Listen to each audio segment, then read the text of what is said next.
Yeah, because there is a few kits out there. I mailed 3 to Toronto. I don't know if they're on here right now, but they're not. They were supposed to get them today, but they didn't arrive according to the tracking.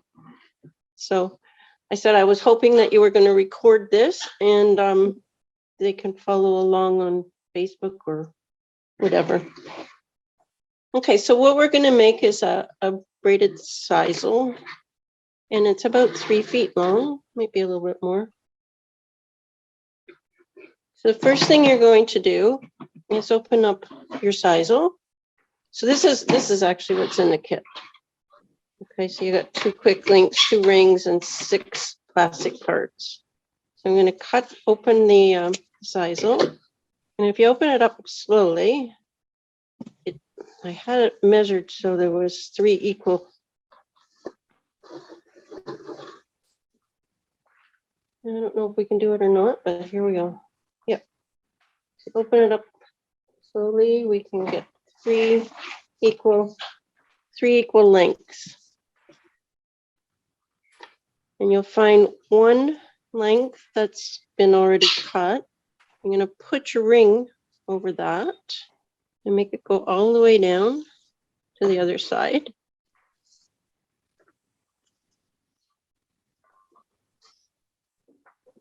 Wait, is the sisal supposed to be pre-cut into 3 pieces? No, it's all 1 piece. Okay. But the way I folded it, when you undo it properly, all pieces should be the same length. So when you get that part and you put your ring over the loose one, okay, it's going to come down to the to a loop, and that's where you're going to tie it.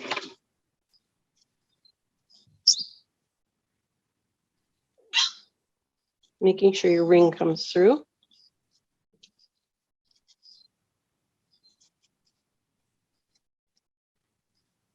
So that's your one end, your first end.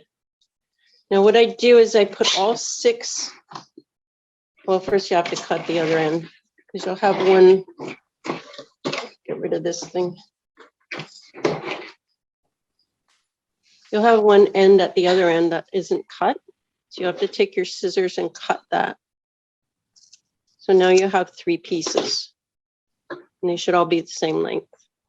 And you're going to take one of the strands of sisal and put your plastic parts on. What I usually do is I put the biggest ones on each end. So then I put one of these, one of the little bit smaller, and then the smallest one, and put the 2 smallest ones be in the middle. One with 4 each end, and then the bigger one. And then if you tie a knot, a loose knot on the end, they won't fall off while you're working on them. Go poopy. Go poopy. So now you're ready to do your braid. And you're just going to braid. I count when I'm doing it so that they're even. So I count to 10. So 1, 2, 3, 4, 5, 6, 7, 8, 9, and then on your 10th one, you should have this on the right side. Hopefully.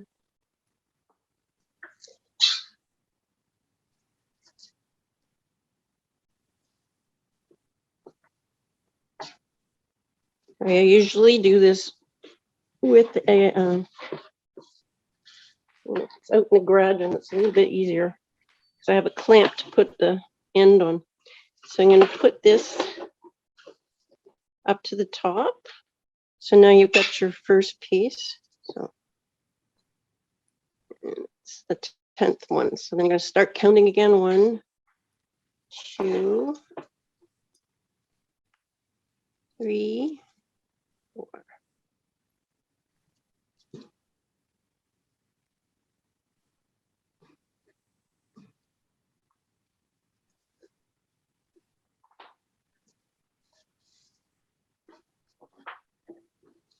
Now it should end up on the opposite side.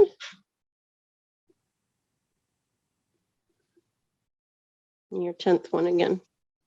You do that all the way down.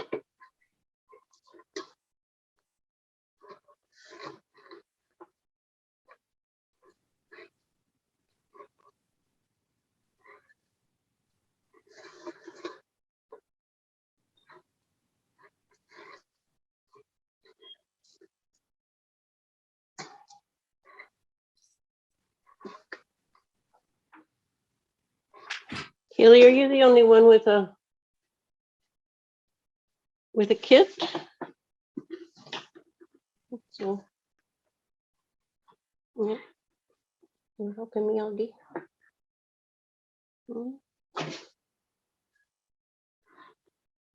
So I'm on my last one, so I'm still going to count 10 to make it even like I did at the top.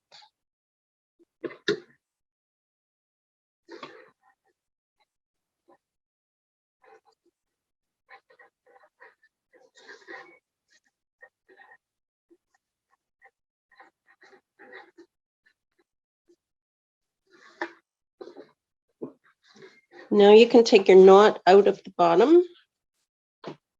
What I do when I go here, I take the most outer piece of sisal and put it through, just so it doesn't unravel on me.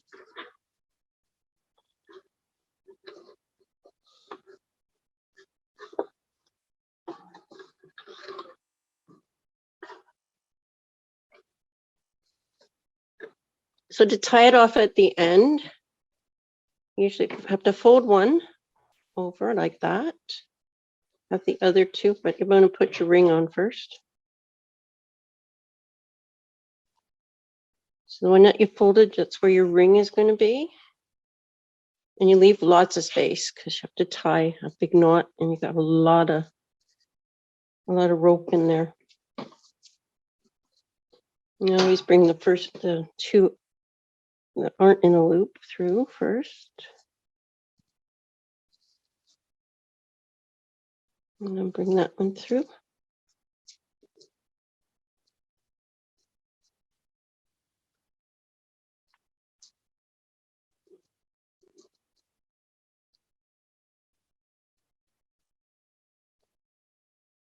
And then just slowly try to make it look like a knot.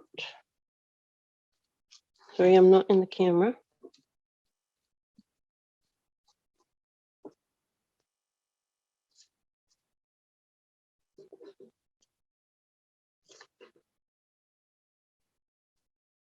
That's the hard part.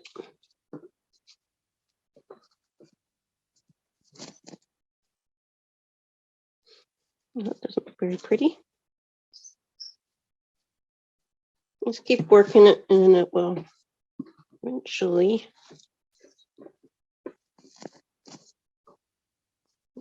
Too bad.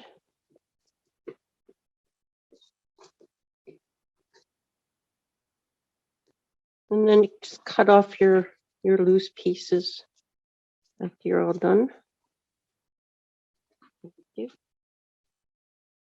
Anyway, sort of looks like that.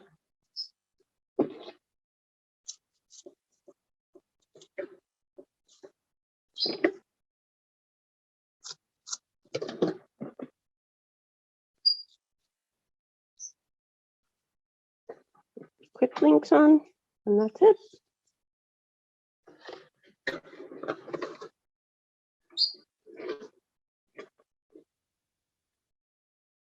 I use them between my lovebird and my Linny's cage, and they go back and forth. If I forget to hook it up after cleaning, they sure tell me about it. Anyway, there you go. You have a sisal braid. The end. Any questions? No questions?